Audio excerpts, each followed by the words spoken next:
What's up guys, my name is Naru Samurai and I'm back bringing you new content, new ideas, and overall an explanation of why I haven't been here.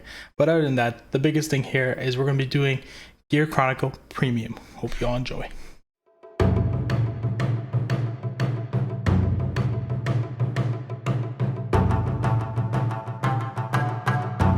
So I'm actually going to be doing a new Path of series where it's only going to be focusing on premium decks, and I'm going to be calling it Path of Legends.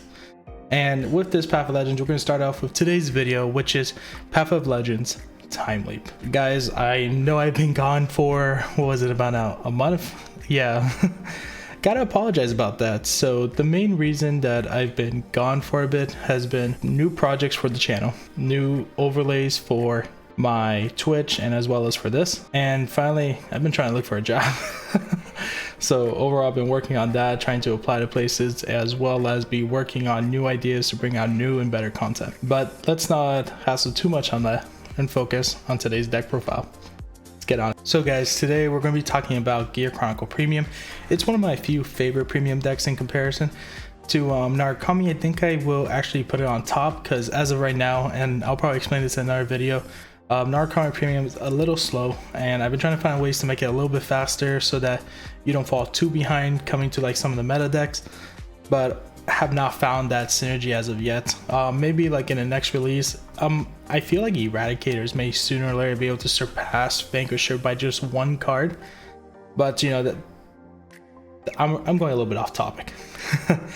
So let's get into the Gear Chronicle deck profile. I'm going to start off with grade 3s, make our way down to 0s, and then we'll talk about the strides. To begin with, for grade 3s, we got 4 Chrono Dragon. I'm pretty sure a few of you guys know what Chrono Dragon does already, but you know, I can overall explain it. So its act skill is you may discard a card equaling 3 from your hand. So you can discard 1 and a 2 or an actual grade 3, but as long as you start grade 3 from hand, you're allowed to search your deck for up to 1 grade 4 and write it over your Vanguard, and then at the end of turn you retire that grade 4 and rewrite Chrono Dragon from your soul. Overall, it's really good to have in premium because if you are going first, you can generate a second force marker, which most likely will be going to a Melon, but we will get to there. His second skill is Vanguard and Rearguard, which actually makes it really good in comparison to the other Chrono Jets. Is when it attacks, counterblast 1, it gains an additional plus 5k power, and when your opponent would guard this attack, they cannot guard with P guards. So overall, a good guard restrict so that your opponent can only use 0s on this attack, and you know, well, they can only use 0s and grade 1s, but you know, P guards just will be restricted. They can most likely G-guard it, but it's another good guard restrict because we'll be getting into the second one right here, where we have the one and only Melon Amusement Colossus. So Melon Amusement Colossus is a really good card because, you know, you can time leap a grade 2 to get into this grade 3 and call it out. Its rearguard skill is when placed, you may bind a card from your hand, and if you do, your opponent has to guard 2 or more cards until end of turn. I don't know about you guys, but that's probably the freest card I've ever seen. Like, all I have to do is bind the card from hand, and then until end of turn you have to guard with 2 or more. Like, they hit the nail on the head on this card. Really good. And then our last card is going to be our grade 4, and the reason we put it in grade 3s is because there's only one grade 4. We don't want to talk too much on it. Is the one and only Time Leap Dragon. So originally in my old deck list I ran 2 grade 4s. It was 1 next stage and 1 of the Metallica Phoenix, but after a few playtesting and teching and practicing, most of the time you probably end up going second in some of these matches, and going first, if you were to even damage this card, it'll be very unlikely. So keeping it at 1 does not hurt you that much at all. And secondly is that even if we did ran Metallica Phoenix or next stage, we'll probably never even use them in comparison, because this card will easily get us an additional attack. That additional attack gains plus 10k, and you don't lose things on counterblast or anything like that. So in comparison to Metallica Phoenix, it's almost the same card, because let's say you attack for 1, you can go straight into Smokey Dragon, which we'll talk about later, which draws you an additional card, which is the same thing that Metallica Phoenix will develop anyway. But yeah, that's going to be our grade plus 3 for the current moment. Let's move on to grade 2s. On to grade 2s, we're running the one and only History Maker Dragon, not History Build, that will be the Stride. But History Maker Dragon is one of our go-to cards in this little format. He's probably the most grade 2 you want to run the 4 of. There are others, but like your grade 2 lineup does get pretty small since you're going to need the 1s and 3s mainly in comparison to the 2s, as well as you're going to probably need more 0s than these 2s as well. But History Maker Dragon is probably the best card you want right now. It does exactly what you need. You get a time leap in, it gets you additional melum, and can get you more versatility in comparison to other cards. Now, moving on, in the grade 2 lineup, we run 2 Naboo. Naboo is an interesting choice. Before, I used to not even run Naboo, but Naboo is an interesting choice because before I used to not even run Naboo, but after a few playtesting and looking at it, Naboo is actually a card that you probably do want to get more restricts on. So if you guys don't know what Naboo is, Naboo's skill is when it attacks, you bind the card from your drop zone, and your opponent cannot guard grade 1s or higher. So it's another guard restrict, including with the mellow amusement, which cause a little bit of problems because your opponent will not be expecting it. And if they don't expect it, there's a good chance that they didn't pre-plan for it. And that's why I think Naboo is a really good card here, because you can just play with how your opponent's guarding, keep an eye on what they're doing, and be like, I don't think they have what they need to guard Naboo. And then you go into Naboo and see where it goes from there. Our next 2 of is going to be 2 of our Smokey Dragon. We were talking about him earlier. Smokey Dragon's skill is when it attacks, it gains plus 5k, then Soul Blast 1. And you may draw a card if you wrote a grade 4 this turn. So he's kind of good for your grade 1 if you go first turn, because the second you go and go into a grade 4 from your deck, you can use his skill. Now, like you're probably going to realize here, another good alternative in my opinion would be Urkub. Urkub's skill is a counterblast, discard a card from hand, and your Vanguard gains an additional drive check. Now, the reason I have decided to not go with Urkub is just like as we go further, you're going to notice does not have any counter charging in this deck. So every counterblast does kind of matter. You have counterblast from your G zone. You have counterblast from your History Makers. You have counterblast coming from your Chrono Dragon. Overall, you want to be able to use as much as counterblast ever to win the game. But because of some instances, Urkub does counterblast early, and you'd rather use that counterblast for something like a Tempest Sphere. But moving on, and the main reason I do run Smokey Dragon is because he is more applicable to use, since it's a 15k attacker. If you're able to time leap your grade 1 and go into it, it becomes a 15k attacker. If it's on a force marker, 25. If it has 2 force markers, 35. It's a pretty good number in comparison to Urkub, who will only be able to be discarded as a grade 3. And as you guys can see here, we run 6 grade 3 pluses. We have we go further on, you're gonna see other cards that count as grade 3, where it makes it very not needed in the deck. But our last grade 2 is the one and only Steam Knight Caliban. So if you guys don't remember this card, I don't blame you. It came back in actually, what set was this? GBT04. It's a very old card, but it is a common that we are using this deck. His skill is when he's placed on rear circle, you may choose one of your opponent's units, send it back to their deck, and they search for a grade 1 less of it. So this is actually a really good card to get rid of starters. Back in the day, you would use this to hit back that Conroe and they can't get back anything, but they do get a shuffle from the deck. This card is going to be good for hitting your opponent's grade 1s. Nowadays in Premium, you're going to see things like the Cray Elemental that says that you have to attack the Vanguard that turn, or you see something like Connolly, and you see the other things like Tier or things like that. Like overall, there's these cards that are going to be restricting you, making things a little bit difficult. Not really Tier. Let's get Tier out of it. Tier is only good for like if you need to counter charge. But the biggest thing is Honolly. Honolly's skill is on the 5th or more attack that your opponent's rearguard attacked, they have to counterblast in order to attack. And that becomes very difficult because in this deck, its main thing is to multi-attack. But if your opponent puts out Honolly, you can't do that. And the best course of action is to, send it back. This is really good because you can do this late game in the middle of battle phase with time leap. You can time leap a grade 1, like I said many times already in the grade 2 lineup, to go into this. And if you do go into it, you're able to hit back a Hanali during around the 5th attack so that nothing actually ever happens and you kind of be safe from it. So that's why I'm running it right here. Now let's move on to grade 1s. So onto grade 1s, and to start off our grade 1s, we got the one, the only Chrono 2 Tiger. If you guys don't know, Chrono 2 Tiger does it. I don't blame you. Not a lot of people do play Gear Chronicle, so I don't mind saying it out. Chrono 2 Tiger's skill is at the beginning of your ride phase, if this card is your Vanguard, you may draw an additional card. This is really good if you're about to go into grade 2. You get a double draw at the start of your turn.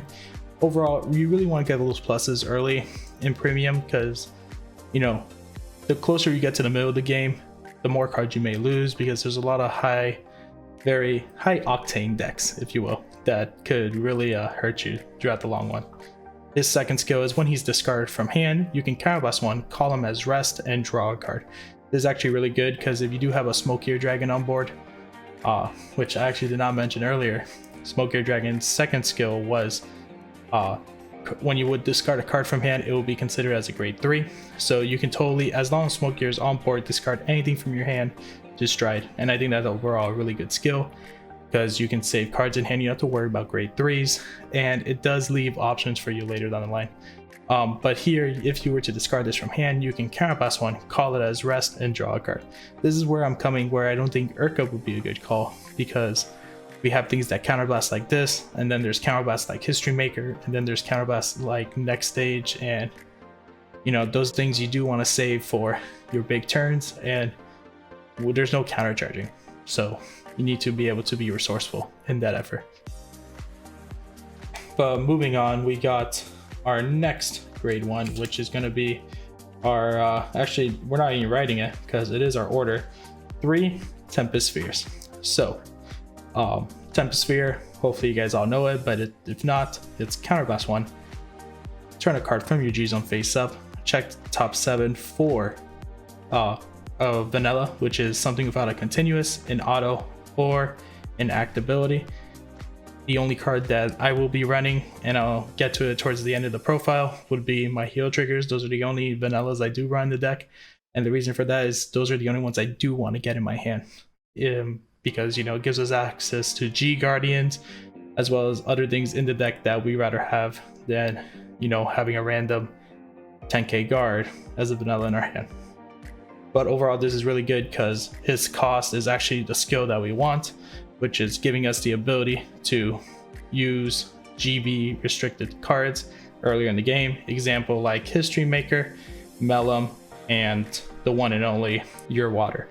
Your Water is the last one that we want to get, so all 3 of those are things that we need GB1 for, and the earlier we can get it, the better. We got our one and only girl, the true champion, the one who puts most of the work in, Melum. Guys, I need to first talk about the Melum that's in V series. It's trash. I don't want to hear anything about it. It's trash. All right, they treated her wrong. They spray painted her. They drew her into the alley. It was the wrong move. Okay, they needed to give her better respect, but we are going back to the old one because it's the one that needs to be respected.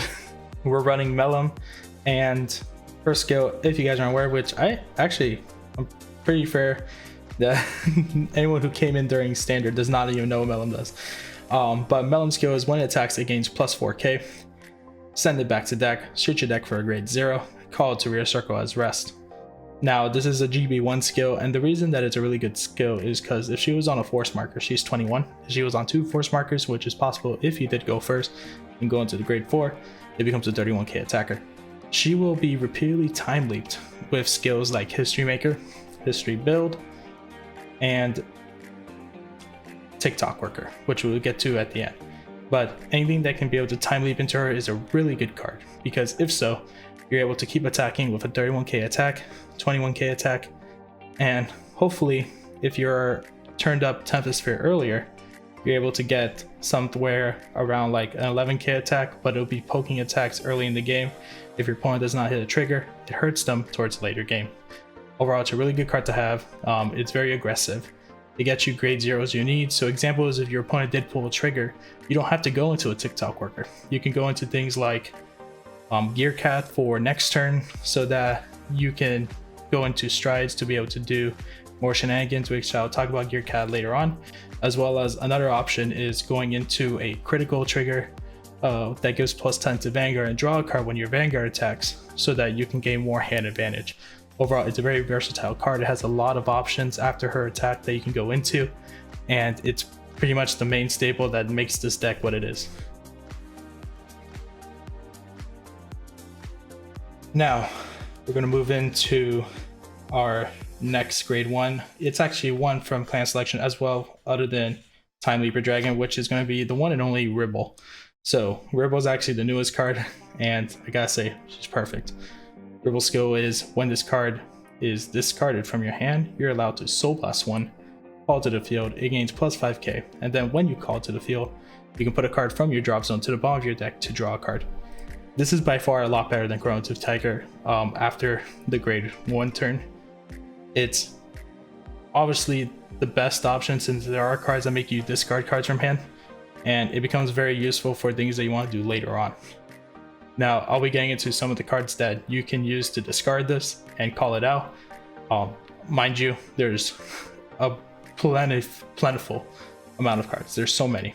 But being able to discard this card from your hand, call it out, and draw one is almost the same equivalent as calling something because of Time Leap.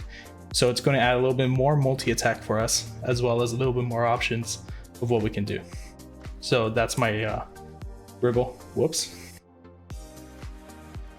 And then we're going to have a couple of one-ups. Our first one-up is the one and only, I don't even know your name, Steam Sniper Lisbon, or is it Lishma? Sorry. Steaming Lishma. If you guys don't know what she does, that's fully understandable. She is a trial deck card back in the day, and actually a really good trial deck card. So it's Time Leap, and it's not GB restricted, which is really good because you can actually get some early Time Leaping if you get her out early. But her skill is at the end of battle, she boosted a Vanguard. That is going to be the roughest one because we do need it to boost the Vanguard, so we need to get a little bit early. But when it boosts the Vanguard, at the end of the boost, or at the end of the attack, you can Soul Blast 1, discard a card from your hand, Time Leap her, and if so, you can get yourself a grade 2 because you did Time Leap her. Then at the end of the turn, when she comes back to the field, you can Counterblast 1 to draw a card. Now, we may not be using that Counterblast skill since it is a little expensive just to draw a card. I don't think it's a little bit worth it. It's not really a good option. But, you know, if it does come in need, you can use it. But the Time Leap skill is probably the best because you do have to discard a card from hand. And who did we just talk about that discards? Yep, that's right. The one and only Ribble. So if you do discard Ribble from it, not only are you getting a grade 2 onto the field, like example History Maker, but you can call Ribble to the field, which gives you another 2 attacks. I don't know about you, but I wouldn't want to be on the opponent's side when you see this happen. Like, it's going to be pretty strong. And then our last grade 1 is Steamkeeper Labashim. I probably butchered that name, but no worries. It is a 1 P-guard that we are running. Don't worry, we're running other Sentinels in the deck. It's going to be our crit trigger, but we are running one of this P-guard. It is another card that says on placed. If it's called to the rear guard circle from Time Leap from deck, you can discard a card from your hand and add this card to your hand. So discarding what card? Yep, that's right, Ribble. Ribble's another way you can call it out is through discarding Ribble to call this card out and then adding this card to hand. It's overall a really good choice in my opinion, since if you do need a P-guard for next turn, you can literally Time Leap into it and get the P-guard that you need and then set yourself up. So it is a really good option because you can P-guard attacks, and you may want it for some decks that you're going to fight because you may actually do need a P-guard. It becomes very big sometimes. You can fight Murakumo, Nubatama, you can fight Gleipnir, Loop, which are a bunch of crazy premium decks that I don't want to be on the end of, but the idea is that, you know, you need options to P-guard if needed, and these are your options. So that's why he's being run as a one of, and that'll be it for the grade 1s. We're gonna actually move on to grade 0s. Alright, moving on to grade 0s, we got 3 Your Waters. Its skill is when it's put into the bind zone from rear guard circle, you can put it to the bottom of your deck, draw 2 cards, put 1 card from your hand to the bottom of your deck. And then shuffle. Overall, really good skill, because if you do time leap, you can easily access to your water, you can time leap it, send it back to deck, draw 2, overall keeping stands in your deck, which is like the main purpose when your deck starts getting a lot thinner. We do have some stands available for a little bit more attacks or shenanigans. Overall, great card to have. It keeps your hand up from the amount of cards that you're calling out, and overall gives you enough to guard with for your following turn. Next, we run another stand trigger, which is going to be a one of here, which is Gear Cat. Now, I was talking about Gear Cat earlier with Melum. So the reason you want to run Gear Cat, and I'll say its skill right now, is when a card is put to the bottom of your deck, when your card is put from your opponent's rearguard circle to the bottom of their deck, you can send this card back to your deck and give your Vanguard plus 10k until end of turn. So this does not say during your turn. All right, it is vanilla on that. You can do it on your opponent's turn, and this is a card you do want to get out before your opponent's turn, so you can give an additional plus 10 to your Vanguard, so guarding becomes a lot more easier.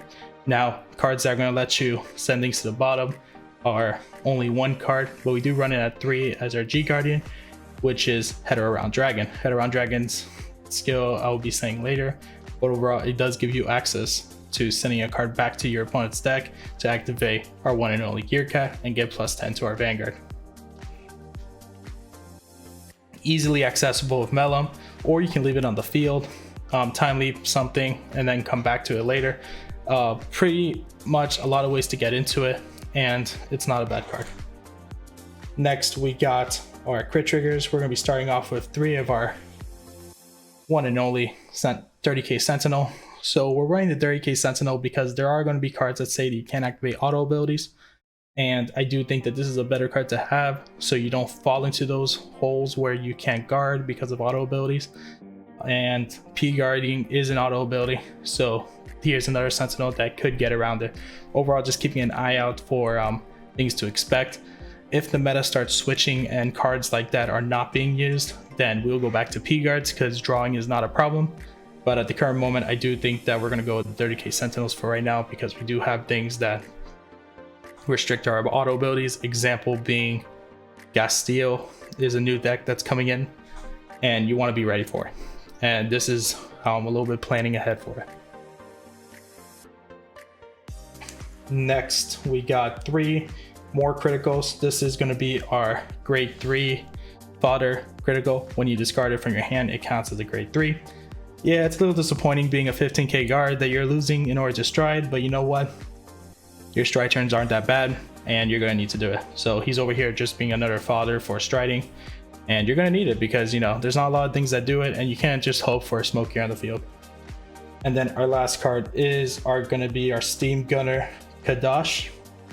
If you guys don't know what she does, she's going to be the one that I was mentioning earlier that you can go with Melum, where it says when your Vanguard attacks, you may put this card to soul, give your Vanguard plus 10k, and draw a card. Overall, gives you a little bit of soul charge because you call her out, but it's also drawing you a card. So overall, good options to have, to keep, and you know what? It's a good way to get around of defensive triggers. It gives additional plus 10 to your Vanguard, adding another attack that your opponent may have to guard with. You know, you gotta keep those open. And then our last card we did mention earlier was our heal triggers. 20k guard, most likely going to be G guarding into the many G guards that I'm going to be talking about, but her main purpose overall is she's a vanilla. She doesn't have auto, continuous, or act, easily searchable, and you know, you can get it to your hand to use right away. Do not expect to damage a heal trigger in this deck. If it happens early game, it happens, but towards late game, they're going to be in your hand already. And you know what? That's where you want them, because you don't want to be able to guard these attacks, and this is the best way you're going to be able to do so. Now into our starters, since we didn't talk about that in the beginning, we have 1 Chrono Drain, which is going to be our main starter. Overall, Chrono Drain skills: when you ride on it, you may draw a card. Then if your opponent's at grade 1, you may get a quick shield to your hand, so easily accessible. Then we have 2 TikTok workers. These are going to be inside the deck. They do have Forerunner skills, so you could use them, but you may more want to use this card than anything else. But its skill is when at the end of battle that your rear guard attacked, you may put this card into your soul, and time loop that rear guard. So overall, you can attack with Mellum in this and get yourself Arrested 0 and a grade 2. Or you can just use it to time leap a Your Water so that you can activate Your Water skill and go into a Mellum. Overall, just different options available when you use this card, and it's an easy free time leap, so you probably want to use it. Try it out. And then our last one is the OG Chrono Drain. The reason that we're running the OG Chrono Drain is actually kind of for resourcing. You can't hope to always get a Smokey on the field, the critical trigger that counts as a grade 3. Like, those options may not be available, and you just probably want to guarantee a grade 3 in your hand for next turn so you can stride. And being able to also call out your Chrono Jet using its skill. Oh, let me give you guys a quick rundown skill. When this card's put into the bind zone, you may put into your soul, search your deck for a grade 3 and call it. So if you do time leap it, you get a 1 and a 3 onto the field. So you can get yourself a Mellum and a Chrono Jet onto the field. And then at the end of turn, that Chrono Jet will go into your hand. Overall, it's a way to get a grade 3 in hand. And you just want to think a little bit ahead in this game. When you play this deck, try to look at it a little bit like chess. It gives you a lot more options. And just try to, it's like a battleground type of deck. You always want to find a way around it and just make sure you prepare for things. So on to grade 4s, we got our History Build Dragon. History Build Dragon skill is continuous on G Zone and on Vanguard Circle. If this card's face up, all your units with Time Leap will gain plus 3k. We only run 2 cards that have the Time Leap ability, which is History Maker and TikTok Worker. So they'll have access to the plus 3k power. Its second skill is when it attacks, you may Soul Blast 1, turn a card from your G Zone face up, and for every card face up in your G Zone, choose that many cards on the field and Time Leap it. So overall, great card. You are able to time leap the field if it's your second stride, or even on your first stride, depending on how you switch up your G Zone during your turns. But overall, you have access to continue your time leaping past your rear guard attacks and probably add on a few more attacks in addition. I think I've maxed out one time at 12 in a game, so it gets a little insane once you go through the combos. And I'll try to see if I can do combos on another video, because this is getting a little bit long, but we'll see where it goes from there. But you time leap the field and you can just play on what you need on the field in order to guarantee you that victory. So overall, great card to have. Our next card is 2 Next Stage Dragons. You guys can see that I have 2 different arts here, but Next Stage skill is Counterblast 1, turn a copy of himself face up, which is why we run 2, and then discard 3 cards from your hand. At the end of the attack day, next staged attack, you may put that card into your G Zone and stand your Vanguard. So you will re-stand that Chrono Jet that you have. Chrono Jet does need to be the required card to use this for, but once you start turning up the Chrono Jet, I'm turning up the next stage and you're going back into Chrono Jet, you will have an additional attack like that. Now going forward, there is going to be a card that you're going to use to activate next stage skill, because it's not going to be very useful without it, and that's going to be Gear Groovy. So Gear Groovy's skill is turn himself face up, choose 2 cards that are Gear Dragons, and you copy their auto abilities. So we'll be copying these 2 right here, History Build and Next Stage. And then its second skill is GB3, Soul Blast 1, turn a copy of anything face up from your G Zone. This is actually good because if you do not have one of them face up, you can Soul Blast 1, turn them face up first, and then activate his skill to choose those 2, because they do need to be face up to activate their skills. But overall, Gear Groovy becomes a little bit of a mimic, copying these skills completely. So you do have a very powerful Vanguard that has more than 1 skill. This is probably going to be the card that you want to go to for finishing turns. So there is going to be a grade 4 that you may want to use instead of Next Stage, and that grade 4 is probably going to be Clock Dragon. Other than that, you guys can switch these with any cards you want or feel are better. But Clock Dragon skill is Counterblast 1, turn a card from your G Zone face up, and turn him face up from your G Zone, has to be him. And when this unit attacks, your opponent cannot guard with grade 0s. So this is actually really good because you kind of restrict what your opponent can guard with. And like the name of the game, guard restricting is the name of the game, making it more difficult for your opponent to probably take this victory if this was being used with History Build and you call use Amusement Park on the field to mess them up. Now, his second part of the skill is if there's 2 cards face up in your G zone, it also gains an additional critical. So we're actually putting a little bit more pressure on your opponent than they want. Overall, great card, and I think, you know, the main thing for this deck. Now, continuing on, we're going to be going on to G Guardians. So for G Guardians, we are running 3 Head Around Dragons. Head Around Dragon we were talking about before with Gear Cat, and this is going to be the way you use Gear Cat. Its skill is Soul Blast 1 if Chrono Jet is your Vanguard, which most likely will be since he is the only grade 3 run as a 4 of. You may choose one of your opponent's units, send it back to the deck, they shuffle their deck, and they call the top card of their deck. A card that they will most likely probably be calling out is random. It could mess you up, it could help you a lot. It is a gamble, but if you're doing it for a plus 10k, I think the gamble is overall worth it. Most of the time it has not messed me up. You do have to think critical about it, but your opponent may already have something on the field that if you could put in a little bit of luck to get rid of it and hope that it doesn't come back, you probably will want to at the end of the day. Overall, solid card, and you know, pretty needed. This is why I'm running it at 3.